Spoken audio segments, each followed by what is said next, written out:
ታሪኩ የሚጀምረው አንዲት ሴት በከፍተኛ ህንጻ ላይ በድንገት ተንሸራታ ስትወድቅ ነው።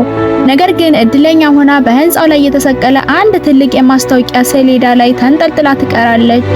የእሳት አደጋ ሰራተኞች በቦታው ቢደርሱም ሴትየዋ ያለችበት ከፍተኛ መሰላል ሆነ የመከላከያ ትራስ ለመጠቀም የማይቻልበት ደረጃ ላይ ነበር።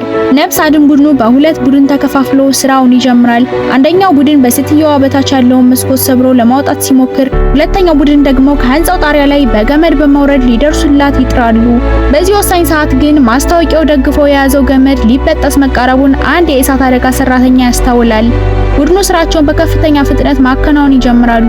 ከላይ የወረደው ሰራተኛ ወደ እሷ በጣም ቢቀርብም እሷ በመንቀሳቀሷ ምክንያት ሰሌዳውን የያዘው ገመድ በድንገት ተበጥሶ ሴትየዋ ወደ ታች መውደቅ ትጀምራለች። በቦታው የነበሩ ሰዎች ሁሉ በድንጋጤ ቢጮሁም አንድ ያልተጠበቀ ነገር ተከሰተ።